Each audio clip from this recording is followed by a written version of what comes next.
Uh,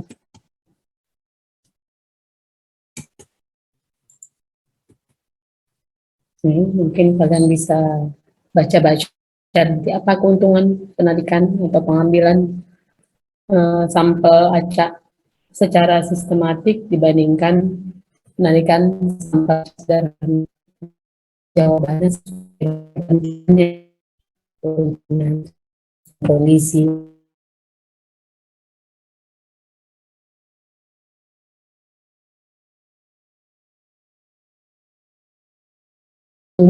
Keuntungan itu pasti akan sesuai dengan kepentingan saat kapan dan sampel acak sederhana itu ya sedikit masalah dibeginikan akan baik ya.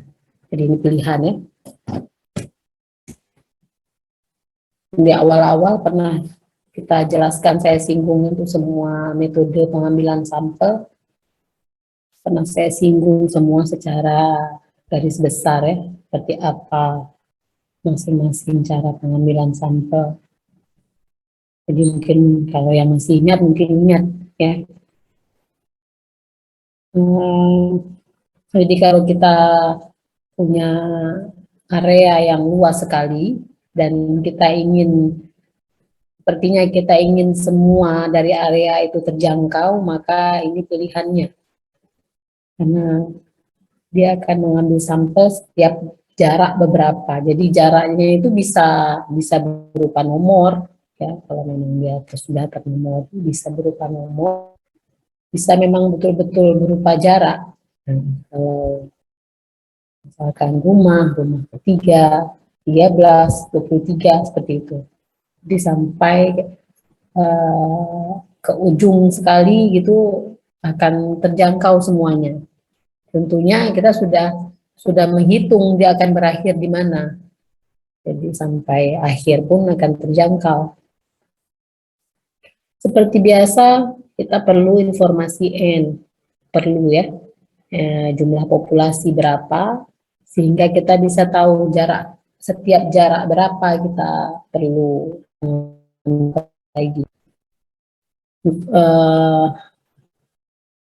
Setiap jarak berapa itu ditentukan berdasarkan pembagian dari jumlah populasi dan jumlah sampel yang kita mau ambil. Ini nanti ada dua kondisi ya. Ini di awal seperti ini kita jelaskan. Jadi kita punya informasi berapa jumlah populasi, punya juga informasi berapa sampel yang kita mau. Berapa sampel yang kita mau bisa kita tentukan dengan menggunakan rumus pengambilan sampel acak sederhana saja. Ya kan, kita perlu apa biasanya? D, B gitu ya, margin of error-nya berapa. Kemudian informasi yang besar ya, itu yang kita perlu. Jadi kalau kita sudah punya yang besar, kita cari berapa jumlah sampelnya. Rumus yang di pengambilan sampel acak sederhana, ingat-ingat itu ya. Kalau tidak ada, bisa tentukan N kecil dengan cara begitu. Kemudian N besar tentunya harus tahu ya. Di sini harus diinfokan. Kalau kita ingin mencari K dengan rumus seperti ini. Waktu mencari N kecil pun kita perlu info N besar. Jadi baru kemudian kita tentukan K. Setelah ada N besar dan N kecil, jumlah populasi dan jumlah sampel. Andai kata jumlah populasinya 1000, kita mau mengambil sampelnya 100, maka K-nya berapa?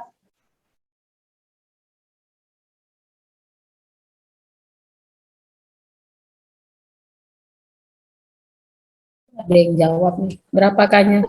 10. 10, Bu. 10. Jadi setiap jarak 10 sampel akan kita ambil.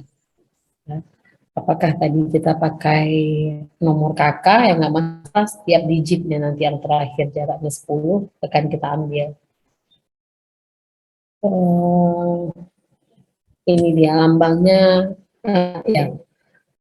Kalau K sudah kita tentukan 10, maka pertama prosedurnya itu kita akan mengacak dulu ya. Mengacak dulu Kita akan mulai dari nomor berapa? Apa dari nomor 1, 2, 3, sampai 10, tentu itu ya. Kita acak dulu. Yang kita acak hanya 10 nomor itu saja, tidak keseluruhan. Jadi supaya kita tahu. Nanti perubahannya adalah K. Andai kata waktu kita acak terpilih misalkan nomornya 3, maka setiap jarak 10 kita akan ambil. Jadi sampel pertama adalah amatan ketiga, sampel kedua amatan keberapa? 13 ya, Bu. Ya, 13, kemudian 23, dan seterusnya. Jadi kalau dia berakhir misalnya ada 1000 jumlah populasinya, maka kita waktu mengambil 100 itu akan berakhir di berapa terakhirnya? 900 berapa? 993, Bu. Iya, 993 akan berakhir. Di situ pas nanti jumlah sampel kita akan 100. Jadi ingat tahap pertama kita acak dulu yang 10. Apakah berapa angka acak yang kita peroleh. Kalau di sini lambangnya M ya. Jadi M itu berada di antara 1 sampai K. Termasuk 1 juga boleh, 10 juga boleh. Nah, tadi K kita cari 10, ini kita punya 1000. Tergantung K ya. Tergantung juga berapa N kecil yang kita mau. Tergantung berapa jumlah populasi. Dan kecil yang kita mau ya bisa berubah-berubah tergantung juga margin of errornya yang kita pakai berapa. Jadi perubahan itu kalau kita memperkecilnya maka N akan bertambah. Kalau kita N kalau kita memperbesarnya N akan sedikit saja. Jadi iya tingkat kesalahannya ya kecil. Kalau kita mau tingkat kesalahan kecil ya ambil N yang banyak. Tapi kalau memang kita berhadapan tidak bisa dengan masalah, tidak bisa mengambil N banyak-banyak ya, tentukanlah margin of error-nya yang mampu ya. Oke, jadi pertama kita acak, dapat angkanya itu lambangnya N. Objek yang terpilih adalah yang pertama ke N, seperti tadi kalau 3 yang terpilih 3, kemudian tadi K-nya 10, 3 tambah 10, 13, M tambah 2 kali 10, 3 tambah 20, 23, dan seterusnya sampai akhir nih. Ya, rangka ini tidak harus selalu berupa daftar, seperti saya katakan tadi mungkin nomor tak atau NIK, jadi kita, tapi bisa berbentuk abstrak seperti jaraknya mungkin ya, atau barisan pengunjung atau urutan duduk misalnya. Walaupun nanti yang dihitung menyamping, setiap perhitungan misalkan 5 tadi ya, 5, 15 misalkan gitu. Atau kalau tadi populasinya lebih sedikit, sampel kita ambil lebih sedikit, mungkin jarak-jarak 3 kita sudah bisa ambil, maka 1, 4, 7 gitu, tambah-tambah 3, seperti itu ya. Misalnya.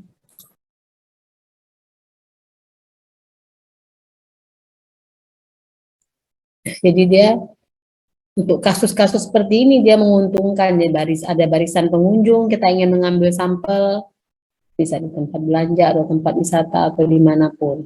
Atau urutan rumah ya, nomor rumah. Jadi sistematik sampling ini bisa jadi pilihan. Ya, kalau kadang-kadang kasus-kasus tertentu N tidak diketahui. Ya, N tidak diketahui. Tapi kita tetap bisa lakukan pengambilan sampel kalau dengan sistematik ini. Ya, karena dalam barisan kita tentukan saja secara acakannya berapa. Dikira-kira lah. Kita lihat kalau misalkan tidak terlalu banyak, kita bisa K-nya kita kecilkan 2 atau 3 atau 5. Kalau agak banyak ya K-nya dibesarkan seperti itu. Tinggikan supaya agak jauh jaraknya. Ibu mau tanya, Bu. Ya.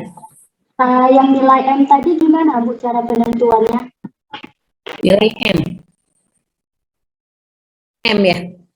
Iya, Bu. Nilai M ditentukan secara acak.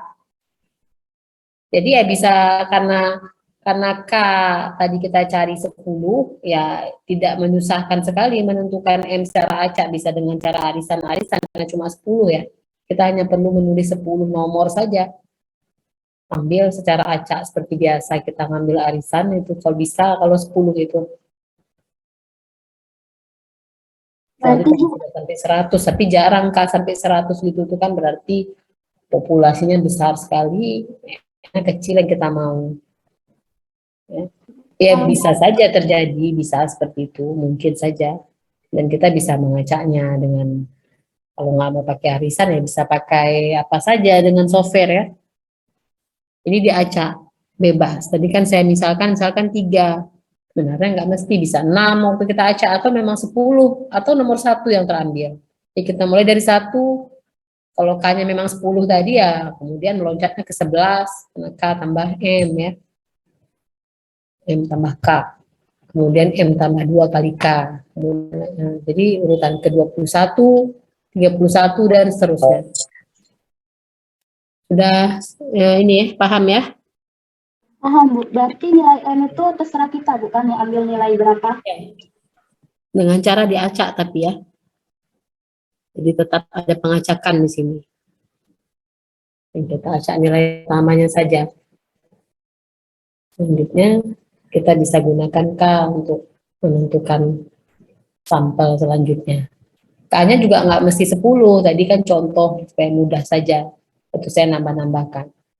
K-nya tergantung N besar bagi N kecil. Tapi kalau kita tidak mengetahui berapa jumlah N besar, maka juga kita nggak bisa tahu berapa sampel yang kita mau. Ya. Dengan cara perhitungan kita tidak tahu, tapi kita mungkin bisa mereka-reka saja. Ya, secara perhitungan kita tidak tahu jumlah sampel, karena waktu menentukan jumlah sampel kita tetap perlu N besar. Waktu menentukan jumlah sampel dengan cara pengambilan sampel acak sederhana itu kita perlu N besar. Jadi kalau kita tidak punya informasi N besar, maka kita tidak tahu juga N kecil, jadi kita hanya mengira-ngira saja. Jadi kalau ada barisan pengunjung dan kita memang ingin mengambil sampel tentang mengambil sampel dari barisan pengunjung, bisa di pusat perbelanjaan atau pusat wisata, tadi kalau memang antriannya tidak terlalu panjang, K-nya bisa kita perkecil, misalnya K2, misalnya K bisa 2 atau 3. Kalau panjang kali ya K-nya bisa diperbesar. Di boleh kita menentukan nilai K kalau kita tidak punya informasi N besar tadi. Ini boleh kita menentukan berapa K yang kita mau dengan cara mengira-ngira saja. Areanya segini nih, panjangnya segini nih. Kira-kira berapa K-nya? Jadi ini dia contoh. Ya, kalau kita sudah menentukan K pertama misalkan, contoh seperti ini 5, K-nya 5 saya mau. Maka kita lakukan dulu pengacakan 5 itu. Jadi dari 1 sampai 5 kita bikin nomornya, kita acak supaya dapat dulu kita akan mulai dari nomor berapa ya. Dari antrian ke berapa. Kita acak mungkin terpilih angka 2. Maka kita mulai dari 2. Karena K-nya 5, maka yang selanjutnya adalah yang berdiri pada antrian ke-7. Selanjutnya lagi karena K-nya 5, 7, 12, 17, dan seterusnya. Paham ya? Jadi kalau N besar tidak ada, kita boleh mengira-ngira nilai K-nya berapa. Baiknya K nggak terlalu besar juga. Nggak mungkin juga ada antrian yang panjangnya sampai 10.000 ya. Ini kan kalau di antrian paling banyak berapa? Puluhan, paling ratusan. Sampai ribuan pun. atau orang yang datang, orang yang masuk misalkan, nggak dalam bentuk antrian, jadi kita duduk di tempat. Biasanya apa yang kalau orang kalau masuk harus menyerahkan tiket, ya kita duduk di situ. Kita hitung aja. Jadi saya mau biasanya kira-kira saja kita tanya berapa misalkan apa namanya penumpang eh, kereta api misalnya kereta api jarak dekat ya untuk kerja di sana gitu. Jadi kita mau ngambil sampel tentang mereka, jadi kita bisa kan yang datang ketiga kita tentukan terus Kak berapa kira-kira berapa pengunjung kita bilang kita tentukan K-nya 7 misalnya. Maka kita acak dari 1 sampai 7 kita acak dapatnya misalkan nomor 5. Kita akan mulai dari pengunjung kelima kita sudah mengambil, kemudian kita hitung lagi 5 tambah 7 pengunjung ke 12 7 tambah apa 12 tambah 7 lagi 19 dan seterusnya. Bisa juga seperti itu, tidak mesti orangnya dalam bentuk antrian, jadi bisa juga pengunjung yang tidak terlihat antriannya. Oke. Seperti biasa ya, kita akan tertarik menduga tentang populasi ya. Dan yang paling sederhana adalah mu yang kita duga, rataan atau nilai tengah dari populasi. Ya. Itu tadi pengambilan sampelnya, data apa yang kita tanyakan berikutnya itu masalah lain lagi.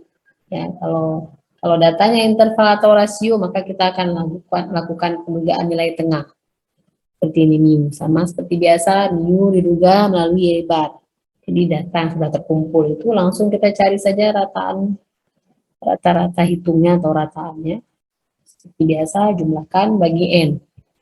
Kalau dia data interval atau rasio. Kalau dia datanya kualitatif, maka kita cari proporsinya.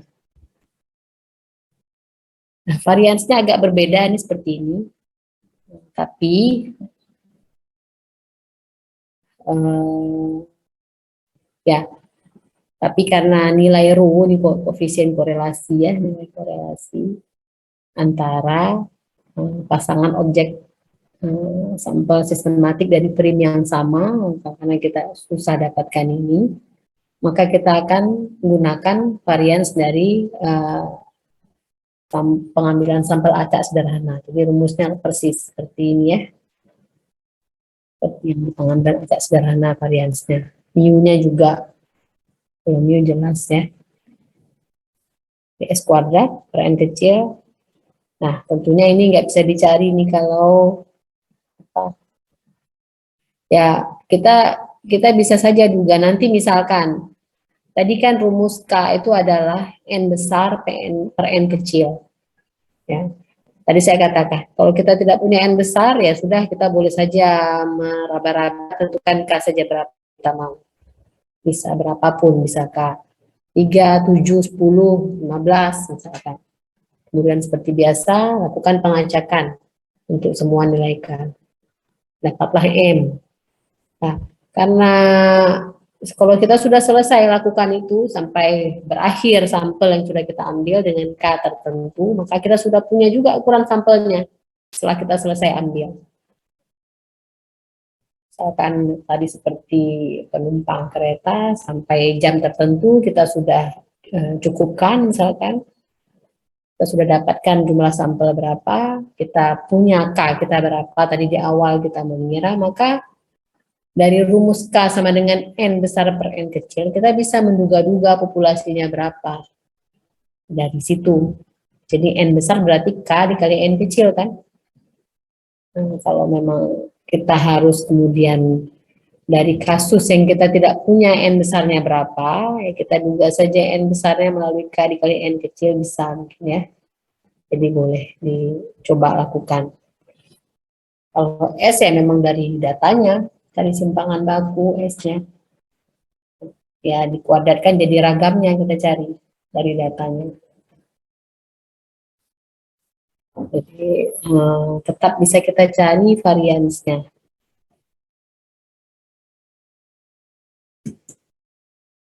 Nah, selain itu juga kadang-kadang total seperti biasa Selain dataan, total ya, Y bar tadi dikali dengan N besar, itu kita akan dapatkan dugaan untuk total. Variansnya juga, varians untuk total ini seperti rumus pengambilan sampel acak sederhana. Ya, kita ambil yang itu karena tidak memungkinkan yang ini, jadi kita dekati dengan ini. Jadi boleh gunakan varians dari total dari pengambilan acak sederhana. Dan ini contoh nanti saya akan berikan juga slide ini. Ini datanya adalah jumlah wanita di suatu atau di suatu desa ya. Jadi ini berarti ya di setiap desa, bukan di suatu. Kalau saya bilang di setiap desa dalam suatu provinsi, berarti ya semua desanya ya. Jumlah wanita diminta juga berapa jumlah wanita, rata-rata jumlah wanita di setiap desa. Nah, seperti ini nih jumlah semuanya dibagi dengan banyaknya desa. Ini 212, ini jumlah wanita dijumlahkan semua. Rata-rata 80,5. Karena ini jumlah wanita mungkin bisa dibulatkan menjadi 81 atau 80 lah, karena nggak fair juga. Ini kan 80,5 kan belum mencapai satu orang lagi, jadi kita ambil yang ke bawahnya 80. Bentar ya.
Ya ini contohnya ya, jadi ya ini yang kalian hitung-hitung nanti. Nanti kalau UTS banyak hitung-hitung, jadi udah bisa berlatih dari sekarang ya. Udah bisa berlatih.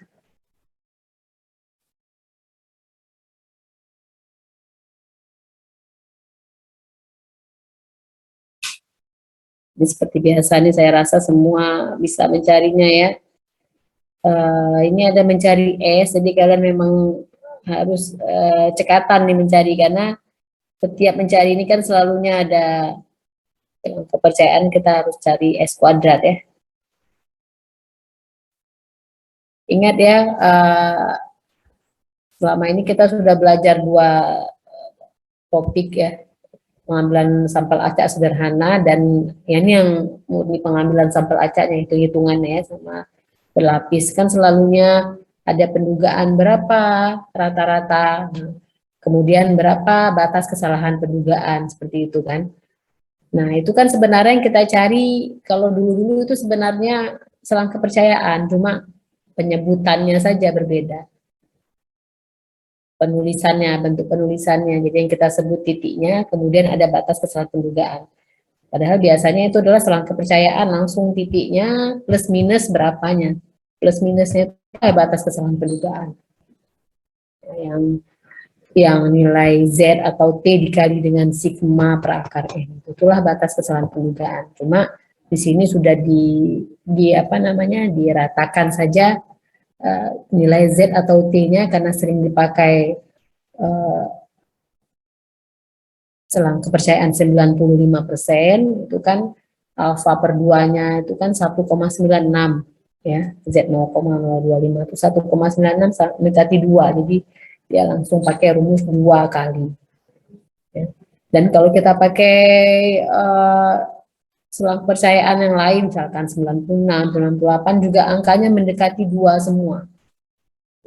Walaupun sudah lebih dari 2 ya, 2, sekian tapi masih 2 dalam ring 2, jadi makanya disebut 2. Jadi lihat-lihat nanti hati-hati waktu ujian kalau dibilang selang kepercayaan ya seperti biasa kalian tentukan margin of error-nya, kemudian dugaan nilai tengah tadi tinggal dikurangi dan ditambahkan.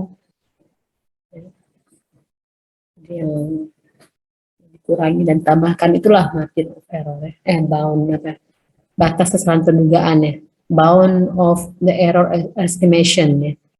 Berapa orang sebutnya margin of error ya, bound of the error estimation, batas kesalahan pendugaan. Nah ini contoh, ada contoh lainnya. Ini tidak terlalu perlu kita bahas sebenarnya ya.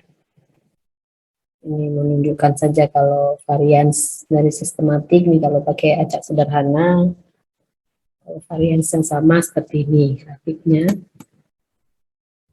Ini untuk varians yang kurang dari seperti ini. Ya, tapi ini kan tergantung ya, ini sampel acak, populasinya acak, ini populasinya terurut, dan ini secara periodik. Ya, tapi nggak terlalu kita bahas ya. Nah, seperti biasanya juga kalau untuk data kualitatif, maka yang kita cari proporsi, sama caranya ya, jadi berapa banyaknya Y dibagi dengan N. Ya, proporsi itu kan seperti itu ya. Y itu adalah kejadian sukses yang menjadi fokus. Jadi kalau yang menjadi fokus adalah kejadian berhasil, ya maka yang berhasil yang kita hitung jumlahnya, bukan untuk yang tidak. Jadi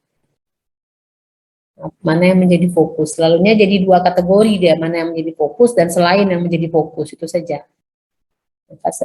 Dia nggak ada banyak di sini, nggak ada yang bagaimana kalau multinomial, ini kan binomial saja ya, karena kita anggap seperti itu, kita hanya menghitung yang menjadi fokus sekali. Nanti kalau fokusnya berubah ya dia yang angkanya 1, yang selain dia 0 ya. Kalau fokusnya warna merah ya saya hitung berapa aja jumlah warna merah, yang lainnya 0. Itulah proporsi warna merah, tinggal dihitung saja. Kalau nanti berubah jadi warna kuning misalnya ya warna kuning yang dihitung. Jadi selalunya dia 2 kategori. Ini variansnya juga. Dah, itu sistematik. Nanti kita lihat soalnya. Saya sambung dulu dengan penduga rasio ya.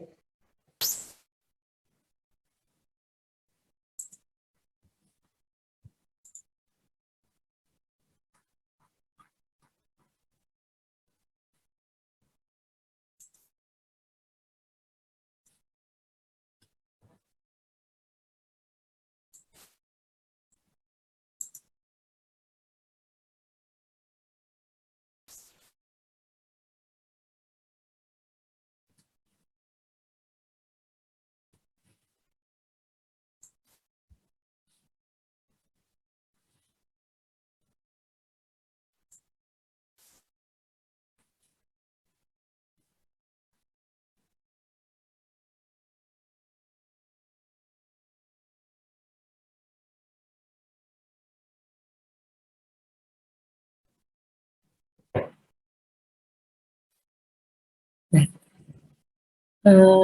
kalau pendugaan rasio ini, dia bukan cara mengambil sampel. Awal juga sudah saya jelaskan, dia adalah mengambil variabel lain untuk membantu kita mendapatkan variabel yang menjadi fokus. Mengambil variabel lainnya itu bisa dengan cara mereka kedua variabel tersebut yang menjadi fokus dan variabel lain yang akan dijadikan bantuan untuk menduga yang fokus itu terhubung secara rasio, kemudian terhubung secara selisih atau beda, dan terhubung secara dalam bentuk persamaan regresi. Mungkin tidak cukup dengan rasio sampai harus dengan persamaan regresi. Kalau cukup dengan rasio ya pakai rasio saja, jangan dirumitkan ya. Tapi kalau memang dengan rasio tidak terlalu terlihat hubungannya, mungkin kita perlu persamaan regresi. Dan juga ada yang bentuknya selisih saja. Jadi kita dapat dua-duanya, keuntungannya kita akan dapat menduga variabel tambahan tadi, variabel bantuan tadi, kita dapat juga yang menjadi fokus, dugaan untuk yang variabel fokus dapat, bonusnya kita akan dugaan untuk variabel tambahan. Yang memang yang kita ukur variabel tambahannya sebenarnya. Jadi kita menduga variabel yang menjadi fokus berdasarkan variabel tambahan. Ya, tinggal diperhatikan saja bagaimana ini. Ini tiga cara tadi. Kenapa perlu ada variabel tambahan ini? Tentunya ya karena sulit untuk kita dapatkan langsung. Jadi ada alasan kalau mudah ya langsung saja kita lakukan seperti biasa. Ya, jadi penduga rasio ini bisa untuk yang sampel acak sederhana, bisa juga untuk sampel acak berlapis. Mungkin contohnya yang kita lihat nanti kalau dia penduga bagi pengambilan sampel acak sederhana.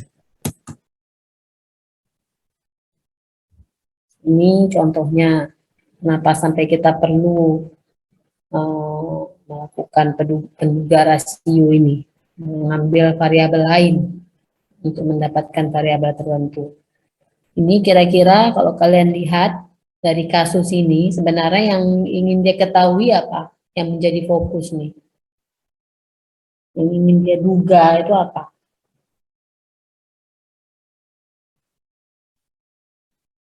Kandungan vitamin C, bukan? Apa? Gimana? Kandungan vitamin C-nya. Kandungan vitamin C yang menjadi fokus. Ya. Kemudian dia punya data apa? Dia harus ambil data apa untuk mendapatkan kandungan vitamin C? Dari buah jeruk ya. Iya, Bu. Awalnya yang menjadi fokus dia harus mengambil data apa untuk mendapatkan kandungan vitamin C ini. Dia akan menghitung kadar vitamin C ini per buah jeruk kan? Iya, Bu. Ya, jadi itu yang ingin diambil untuk setiap buah jeruk. Tapi karena jeruknya banyak sekali dan ingin diketahui total satu kontainer kandungan total kandungan vitamin C dalam satu kontainer buah jeruk. Itu kan kalau dihitung per buah-buahnya kan banyak sekali ya. Kita harus karena buah pun tidak seragam besarnya, yang besar ada yang kecil, mungkin secara ini juga kandungan vitamin C-nya bisa berbeda. Jadi karena kesulitan itu, maka dilakukan apa?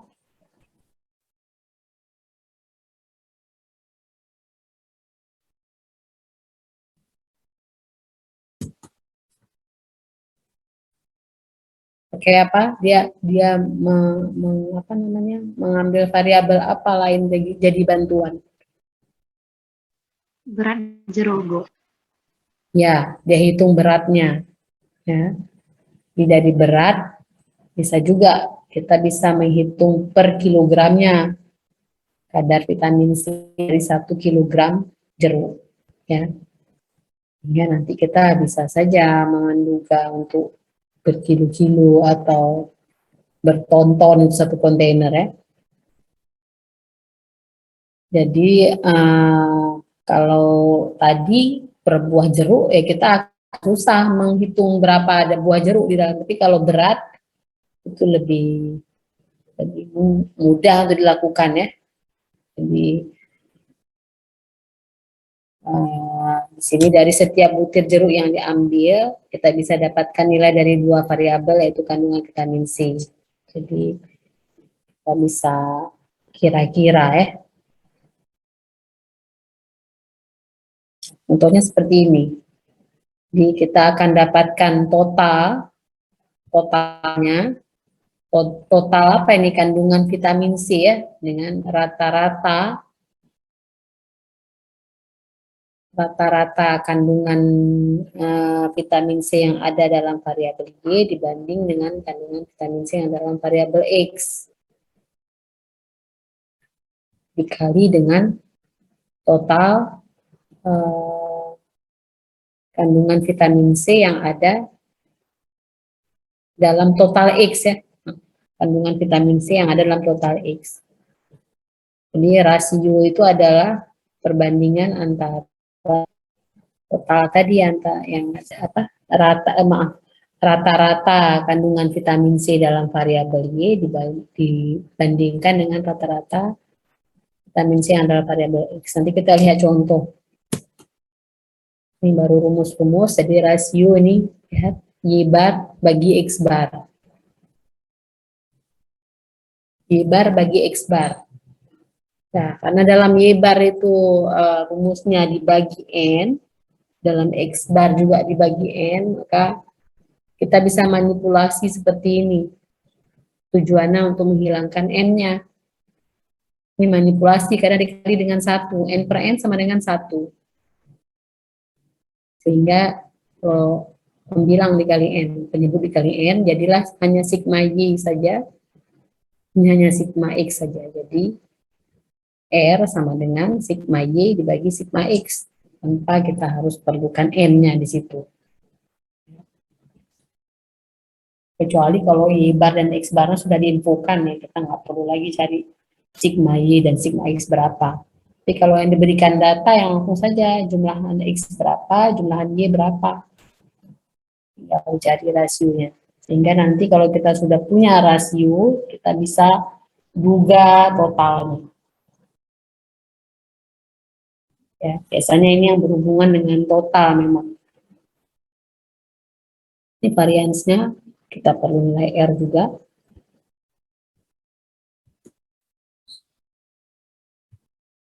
Ini dia. Ini selang kepercayaan. Nah, ini yang saya bilang ini bound of the error estimation atau batas kesalahan pendugaan. Kita sering sebut langsung sini 2 kalau dia dalam kasus sampling ini ya. Ini langsung 2. Dan ini selang kepercayaan nih. Jadi kita katakan dugaannya sebesar ini, nah dengan kesalahan pendugaan sebesar ini. Kalau dalam sampling ini biasa kita langsung mengatakan inilah selang untuk total, selang pendugaan untuk total. Jadi total populasi akan berada di antara 2 angka ini. Kalau begitu kan orang lebih percaya memang, tapi kalau kita katakan hanya 1 titik terus kita nggak menyambung lagi dengan batas kesalahan pendugaan sebesar apa ya, orang susah percaya. Bisa kita katakan rata-rata sampel sama dengan populasi sama persis tanpa ada tambahan penjelasan apapun. Kecil kemungkinan itu terjadi ya, rata-rata sampel sama dengan tepat seperti populasi. Itu kita harus tambahkan kata-kata dengan batas kesalahan pendugaan sebesar ini. Atau kita katakan langsung dengan tingkat kepercayaan tertentu berapa persen, kita katakan kalau total populasi berada pada 2 angka tertentu. Jadi bisa 2 versi begitu mengatakannya. Nah, ini contoh tadi N-nya 10, tapi ini kandungan gula yang dihitung ya. Karena yang diminta total kadar gula ya, dalam 1 truk jeruk.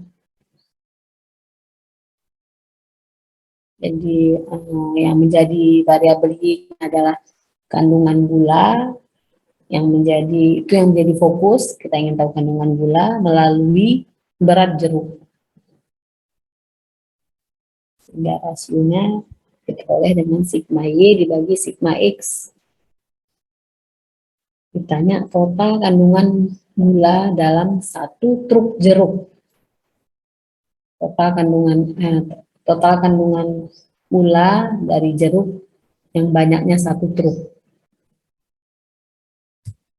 Nah, ini ya, 101,79 ton dengan batas kesalahan pendugaan. Jadi ini sama dengan kita membuat selang kepercayaan.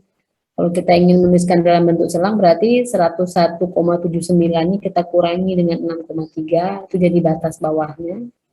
101,79 kita tambah dengan 6,3, itu jadi batas atasnya. Kita katakan dengan tingkat kepercayaan 95%, dapat dikatakan kalau total jeruk berada di antara 2 angka tadi, hasil pengurangan dan hasil penjumlahan.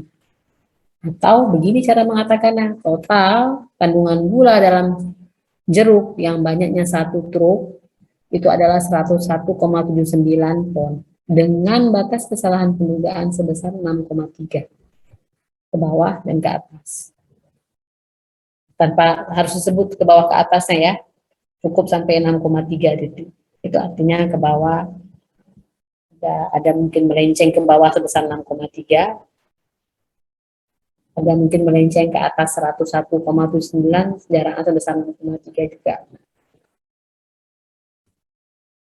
Nah, Ibu, Ya, Bu, gimana? yang di slide sebelumnya tadi, Bu. Yang ini? Ya, Bu. Kenapa? Ibu, itu kan di bawah tuh ada nilai N besar, Bu, di rumusnya. Suaranya agak kurang jelas.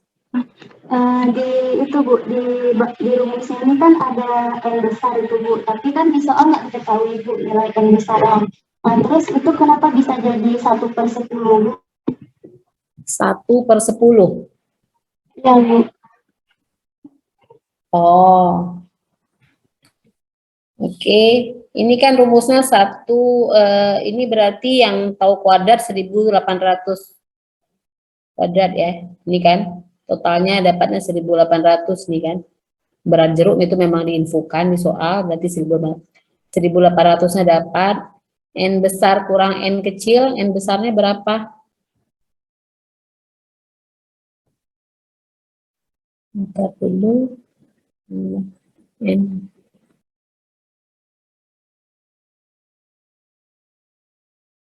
Yang diketahui cuma N kecilnya, Bu. Gimana? Yang diketahui di soal N kecilnya aja, Bu. N kecil saja. N besarnya bagaimana kita dapatkan? Sampel acak sebanyak 10 jeruk diambil dan diukur jumlah gula. Ini kan memang masalahnya itu kan. Karena N-nya itu dalam ukuran banyaknya buah. Bentar dulu.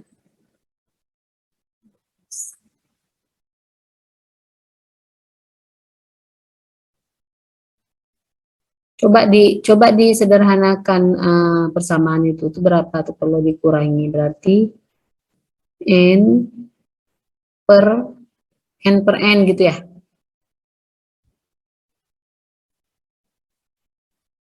Nanti kan 1/N ya. Satu-satu dulu, N besar per N kecil kali N besar. Waktu kita buat seperti itu kan ada N besar di pembilang, ada N besar di penyebut, sama-sama bisa dibagi, jadinya 1/N kecil ya. Ini 1 per N kecil. Kemudian kurang N kecil per N kecil kali N besar. Ini kalau dibagi berarti tinggal 1 per N besar. Nah, ini karena satu truk, 1 per N besarnya itu kan banyak sekali, banyaknya buah jeruk. Berarti kan 1 per N besar mendekati 0. Tinggallah tadi 1 per N kecil saja, yaitu 1 per 10. Dikurangi angka yang mendekati 0, tinggallah 1 per 10 saja. Gimana? Bisa dipahami? Berarti Bu, kalau misalkan nanti nilai N besar yang nggak diketahui, bisa langsung pakai 1 per N Ya, kecil. kalau ini masalahnya seperti ini kan banyaknya buah jeruk dan kita sudah membayangkan kalau satu kontainer satu ini mungkin ada puluhan ribu, kalau 10.000 aja banyaknya buah jeruk sudah 1 per 10.000 itu sudah 0,0001 sudah mendekati 0 ya. Iya Bu. Kalau masalahnya seperti ini ya bisa dibuat seperti itu. Kalau tidak mungkin dia akan berikan banyaknya N berapa. Tapi justru itu permasalahannya nih, karena N besar nggak diketahui berapa. Ini kita menduganya dari beratnya. Baik Bu. Oke, berarti kalau yang mu-nya sudah tahu dari mana nih kan? Udah Bu.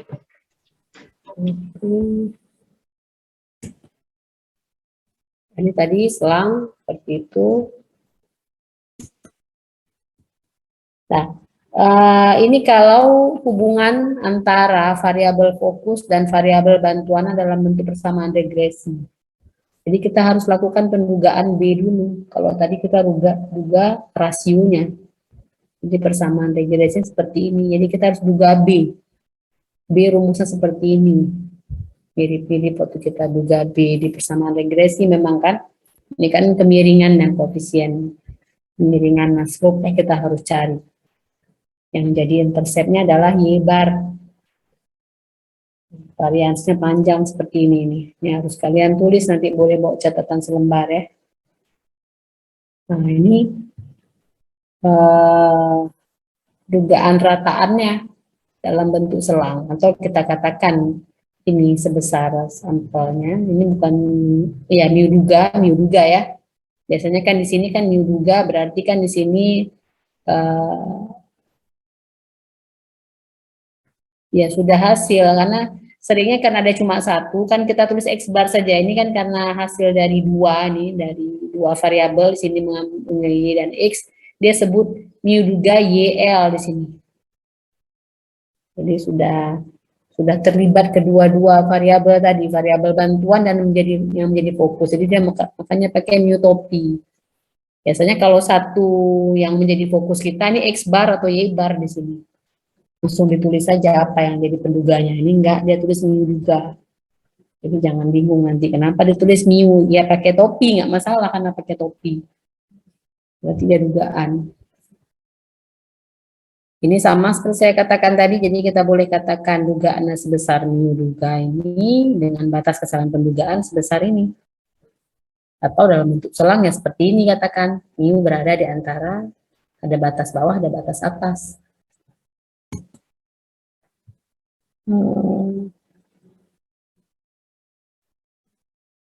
Nah, ini contoh. Ini yang kalau kita lihat dengan hubungannya dalam bentuk persamaan regresi. Nah, ini kan, ini kalau ini nggak diminta kalimat dalam bentuk selang, dia katakan dugalah mu y dan hitung batas kesalahan pendugaan. Berarti ini yang menjadi fokus nilai akhir kalkulus, tapi karena dia nilai akhir, kita belum punya, padahal kita ingin tahu dugaannya akan berapa, maka kita duga dari nilai tes matematika. Kita belum tahu nanti untuk seluruh populasi ya, untuk sampel kita sudah punya nih, sudah ada datanya nilai akhir kalkulus untuk sampel. Tapi yang kita ingin tahu itu kan untuk keseluruhan misalkan, keseluruhan mahasiswa. Jadi bukan berdasarkan nilai tes matematika itu yang sudah ada, sudah pernah dilakukan sebelumnya. Jadi ini Sebuah tes matematika dilakukan pada 486 siswa untuk masuk perguruan tinggi. Sampelnya 10 saja. Dan dilihat perkembangan setelah menjadi mahasiswa melalui nilai akhir mata kuliah kalkulus. Nilainya sebagai berikut. Jadi sampelnya hanya 10. Kita ingin menduga nilai kalkulus untuk seluruh mahasiswa ini. 486 mahasiswa. Dan itu nilai kalkulusnya nggak ada 486 mahasiswa ini. Yang ada nilai tes matematikanya. Nah, ini dia caranya, cari B-nya, tentukan U duga L-nya, masukkan Y bar, B, UX, UX dari apa namanya, diduga melalui, dari mana nih UX? Ini PKR B-nya. Nah, ini dikasih tahu ya. Apa namanya, rata-rata nilai matematika untuk seluruh 486 ini karena memang sudah pernah dilakukan, ya sudah bisa saja dicari, langsung saja dirata-ratakan dari seluruh populasi. Nah, kebetulan memang ada datanya untuk seluruh mahasiswa, jadi bisa dicari, dan ini sudah diinfokan. Dan kita nggak tahu nilainya berapa. Nah, jadi masukkan mu X-nya, dikurangi X bar untuk sampel, 4 mu-nya, cari variansnya, berarti rata-rata nilai kalkulus 80 dengan batas kesalahan pendugaan sebesar 5,4. Atau kita boleh katakan dengan tingkat kepercayaan 95%, sekitar gitulah, sekitar 95%, dapat dikatakan bahwa nilai kalkulus akan berada di antara 80 kurang 5,4 sampai 80 tambah 5,4. Boleh seperti itu, jadi boleh dalam bentuk selang, mengatakannya boleh dalam bentuk seperti ini, katakan dugaan 80 atas pendugaan 5,4. Nah, ini ada kadang-kadang itu tadi kalau rasio itu untuk kasus-kasus seperti tadi yang kalau kita hitung kadarnya per buah ini, jadi kita perlu mengkonversinya ke ukuran lain. Nah, ini kan ke hal lain dari nilai matematika, nilai kalkulus. Tapi sama-sama nilai kalau tadi dari ukuran tertentu ke ukuran lain. Ya. Ini kadar gula dalam buah jeruk, yang sana sudah berat. Kalau yang ini masih sama-sama nilai, tapi nilai lainnya. Jadi lihat-lihat kasusnya, lebih sesuai pakai yang mana, regresi, rasio, atau ini penduga beda. Kalau beda ini biasanya dia seperti waktu kalian belajar pengantar statistika untuk data berpasangan. Jadi tempat diambil datanya masih sama, tapi dalam waktu yang berbeda nih seperti ini. Misalkan berat sebelum diet, sesudah diet, misalkan seperti itu ya. Jadi ada selisihnya atau tidak, kan itu yang ingin diketahui. Ada selisihnya enggak? Apakah, kan kita nggak katakan apakah berat badan saya 2 kali sebelum diet, kan nggak begitu ya. Jarang, pasti kita akan katakan selisihnya sudah 10 kilo saya turun misalnya. Ini kalau contohnya ini harga buku. Ya, harga buku di toko buku, jadi sampelnya ya toko buku harga bulan lalu, harga bulan ini. Yang menjadi fokus adalah harga bulan lalu. Berdasarkan harga bulan ini. Karena lebih mudah mengambil yang data sekarang. Sudah berlalu, kita ingin tahu bulan lalu berapa ternyata ya. Nah, begitu kita bertanya. Jadi ya kita ambil saja. Kebetulan ada beberapa nih data untuk harga bulan lalu sampel, tapi kita belum tahu keseluruhannya. rata-rata keseluruhannya untuk seluruh toko buku di daerah tertentu ya. Dicari selisihnya, hitung Y bar, hitung X bar, UX biasanya diberikan, ya UX rata-rata 3 bulan ini diberikan.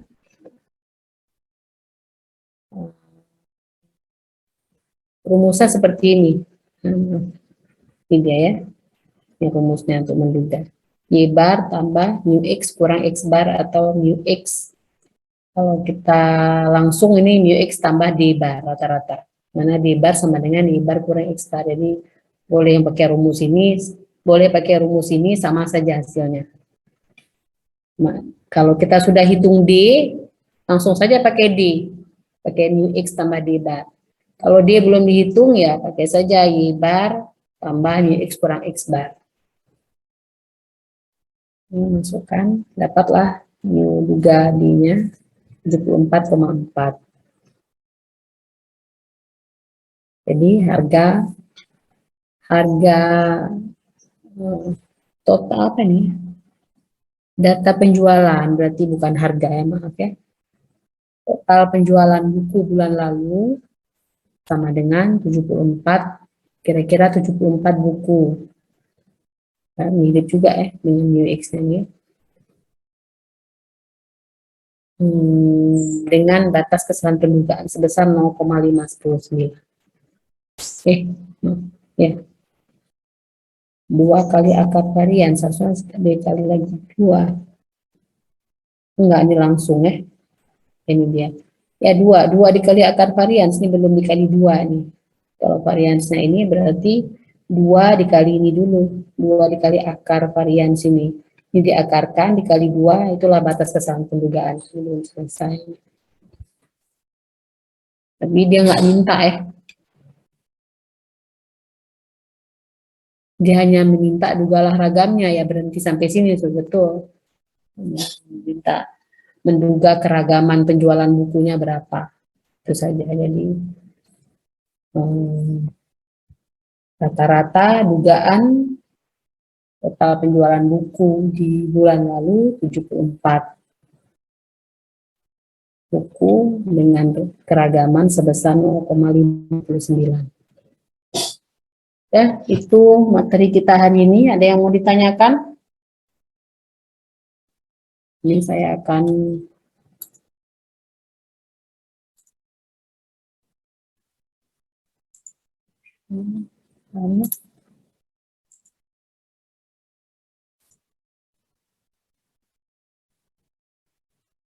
ada yang bertanya tadi ya? Saya nggak baca nih. Kan bertanya tadi kuliahnya luring atau daring. Kalian sudah siap-siap luring ya?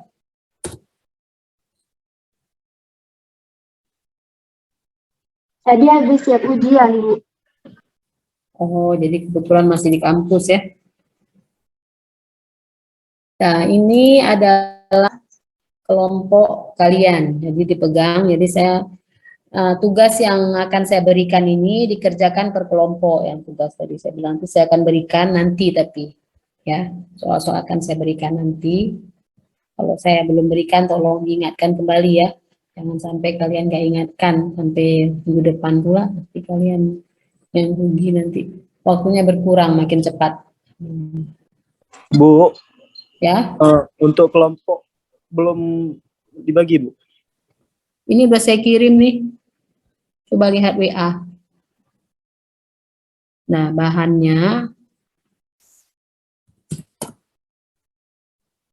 jadi yang 4 orang itu ada di kelompok 9 yang jumlah pesertanya 4 karena semua 31 ya. Kelompok 9 4.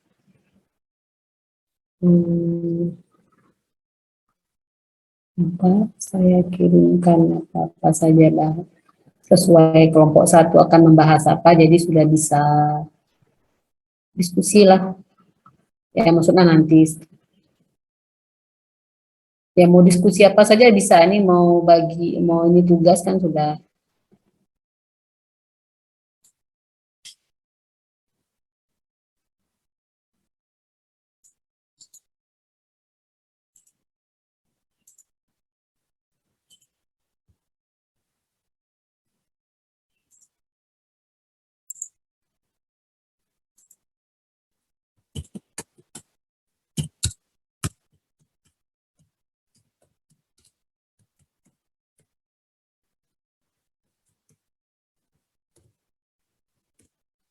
Ini nomor sesuai berarti dengan ininya ya, sesuai dengan kelompok. Jadi nomor satu, maaf saya ini, nomor satu adalah simple random sampling, nomor dua adalah stratified random sampling, nomor tiga systematic sampling, kelompok ya, kelompok 4 membahas stratified random sampling lagi kembali, kelompok 5 membahas systematic sampling kembali, kelompok 6 cluster, kelompok 7 multi stage cluster, boleh multi ya, boleh two stage saja, boleh multi. 8 cluster, kelompok 9 membahas simple random sampling, kelompok 10 two stage cluster.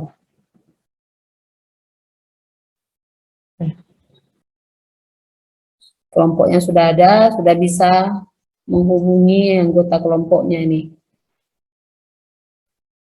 Untuk tugas 2 juga saya ingin kalian kerjakan kelompok, tugas 1 sudah mandiri waktu itu, tugas 2 kerjakan kelompok, nanti akan saya berikan soalnya.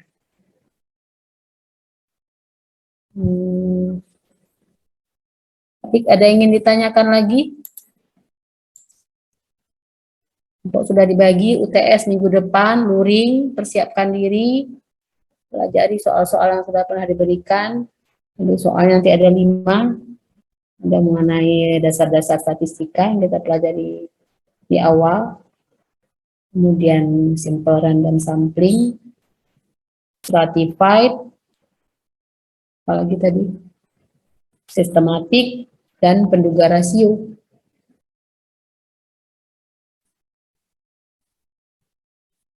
Masing-masing satu, jadi kalian semua materi masuk ya.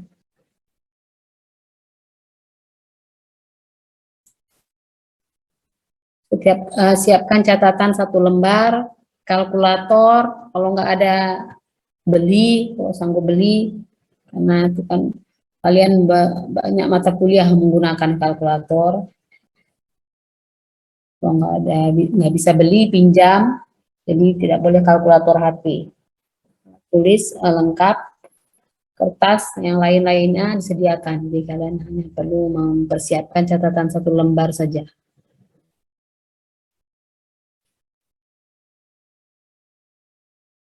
Oke ya. Ya, kalau sudah ada yang ingin ditanyakan lagi?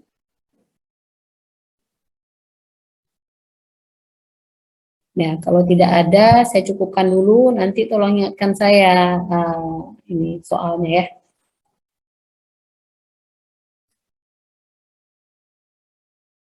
Baik ya. Saya akhiri saja pertemuan.